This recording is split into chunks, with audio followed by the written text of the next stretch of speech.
Ada sebuah hotel misterius di kota Luyu. Kamar 1408 tidak boleh dibuka. Kamar ini dibuka dari tahun 1912 sejak hotel didirikan. Total ada 56 orang yang meninggal, bunuh diri dengan melompat, atau menggantung diri. Tidak ada yang tahu apa yang terjadi di kamar 1408. Untuk mencegah banyak tragedi, hotel memutuskan untuk menutup kamar ini.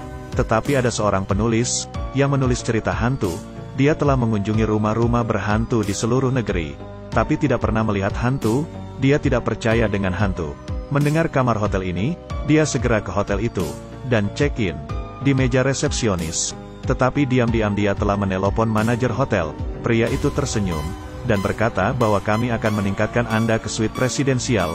Penulis mengatakan bahwa saya ingin kamar 1408, manajer memintanya datang ke kantor untuk mengobrol, dan merubah senyumnya. Saya dengan sungguh-sungguh meminta agar Anda tidak tinggal di kamar itu. Penulis tidak berkompromi.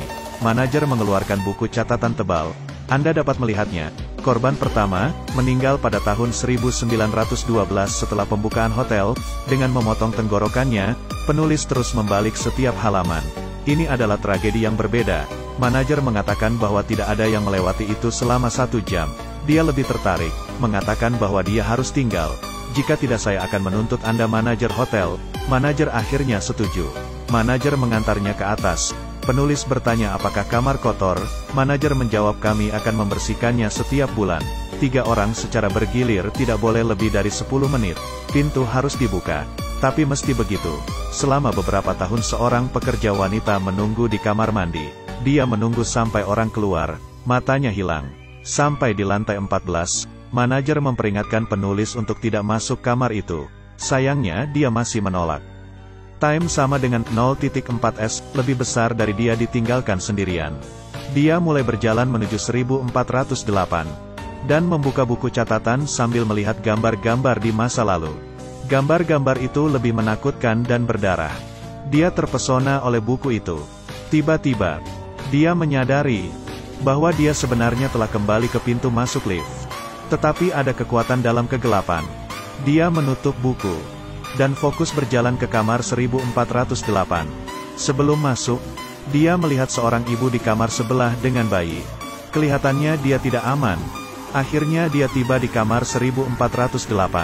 Memasukkan kunci, memutar kunci, membuka pintu, menyalakan lampu.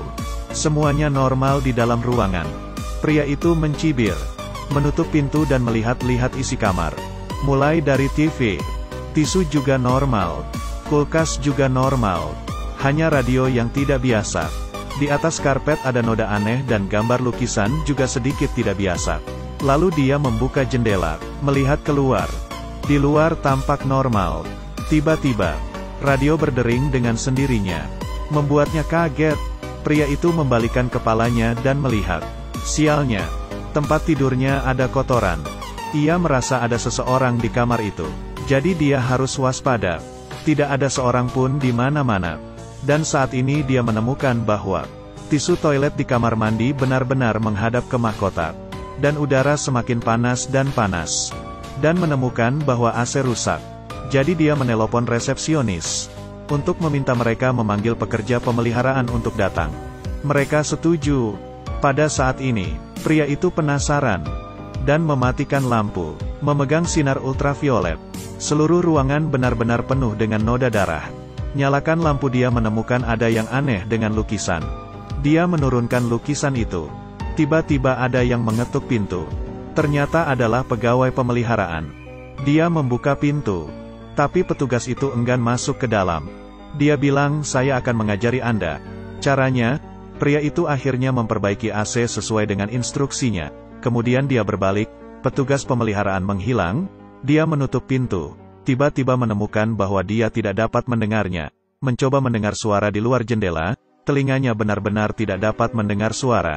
Saat dia kembali, tiba-tiba jendela tertutup sendiri, tangannya terjepit. Dia menjerit kesakitan dan mencoba melepas jarinya. Tangannya mulai berdarah. Dia pergi ke kamar mandi, menghidupkan keran untuk membasuh jarinya. Tiba-tiba air keran menjadi panas. Dia ketakutan. Pergi keluar, menelpon resepsionis. Dia mengatakan saya ingin ganti kamar. Tetapi mereka tidak menjawab pertanyaan itu. Dia mulai berkomentar dengan pelayanan hotel itu, dia marah. Tetapi pihak lain mengatakan bahwa sikap ini tidak baik. Kemudian telepon menjadi rusak. Pria itu benar-benar takut. Dia mencoba membuka pintu tapi tidak berhasil, kunci tidak berhasil. Dia menggedor-gedor pintu itu, dia mencoba mengintip keluar, ada sebuah mata yang menatapnya. Dia cepat menjauhi pintu itu, menghampiri jendela kamar, mengeluarkan badannya, berteriak minta tolong. Tiba-tiba dia melihat, di seberang kamar ada satu kamar menyala. Di dalamnya ada seorang pria, dia mencoba memanggilnya. Orang itu sepertinya melihatnya, perlahan berdiri. Pria itu melambaikan tangannya, untuk meminta bantuan. Dia mengatakan ada yang tidak beres, orang di seberang mengikutinya. Melihat tindakannya dia sadar, dia menyadari bahwa dia tidak meniru dia, tapi mengikutinya. Lalu dia mengambil lampu dari sisi dan mengambilnya. Orang di seberang juga sama. Orang lain itu ternyata dirinya sendiri, dan yang lebih menakutkan, ada orang lain di belakang orang itu, memukul kepalanya, bahwa orang yang sama muncul juga di tempatnya. Lebih besar dari tetapi, dia hanya menderita sedikit dan dengan cepat. Pria itu membawa lampu tempat tidur, melemparnya ke bawah, tetapi lampu menghilang di udara. Dia sangat khawatir. Dia berusaha mati-matian untuk mengatakan pada dirinya sendiri semua adalah halusinasi. Lebih banyak halusinasi muncul. Hantu yang meninggal di hotel ini muncul, memanjat keluar jendela dan melompat. Satu orang, dua orang. Tampak untuk mengingatkannya apa yang harus dilakukan. Pria itu tidak mau berkompromi.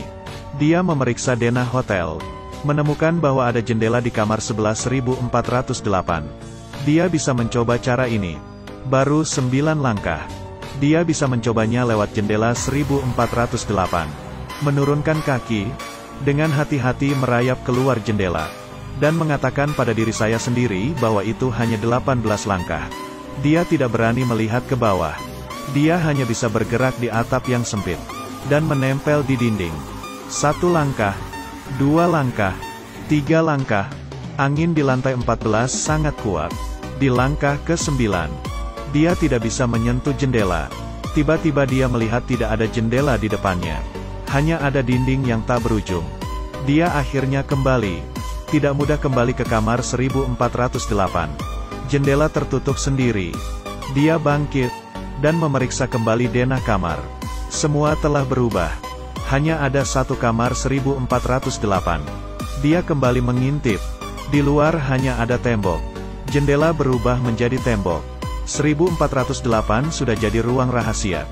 Suhu AC turun. Untungnya, sinyal bisa connect ke Wi-Fi. Dia buru-buru login, dan menghubungi mantan istrinya. Setelah video itu, air mulai menyembur ruangan, merusak listrik, komputer menjadi rusak. Harapan terakhir hilang. Tidak bisa menelpon. Tidak ada yang berfungsi. Kemudian dia mengambil buku di meja. Dia tidak pernah religius. Mengambil Alkitab. Dibukanya, tetapi dalamnya kosong. Tidak ada yang bisa dibaca. Sekarang adalah musibah. Sudah terlambat untuk menyesal.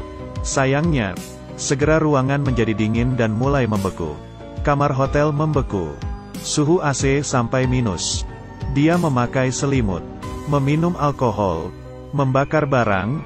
Tiba-tiba, komputer menyala. Dia merangkak mendekati komputer. Videonya masih hidup. Dia bertanya apa sudah telepon polisi. Dia bilang sudah. Polisi sudah di kamar 1408. Tapi kamarnya kosong. Pria itu bingung. Dia ada di kamar 1408. Dia tahu kamar ini penuh kejahatan. Dia bilang dia ingin mati. Perempuan itu berencana mendatangi hotel dan menyelamatkannya. Pria itu berkata jangan datang. Siapa yang tahu?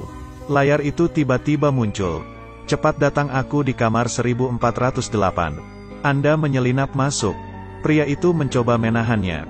Tapi wanita itu tidak bisa mendengar suaranya. Pria itu menatapnya di layar. Pria itu tersenyum padanya. Tiba-tiba, ruangan mulai runtuh.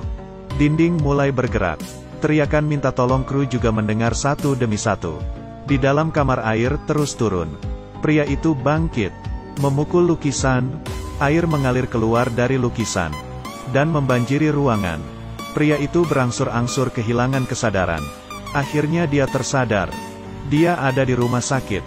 Semua orang sangat gembira. Pria itu merasa tenang. Segala sesuatu tentang 1408 hanyalah mimpi buruk. Pernahkah mereka mendengar tentang hotel itu? Perempuan itu menjawab tidak. Jadi itu hanya mimpi. Kehidupan pria yang kembali ke jalurnya. Dia mengesampingkan kematian putrinya. Mengambil inisiatif untuk kembali dengan mantan istrinya. Pengalaman 1408 ditulisnya menjadi sebuah buku. Dia membawanya ke penerbit. Di kantor pos. Tiba-tiba dia menemukan bahwa petugas kantor pos adalah petugas hotel. Kemudian terjadi hal yang luar biasa. Semua orang di kantor pos sibuk menghancurkan tembok. Ada tulisan di dinding.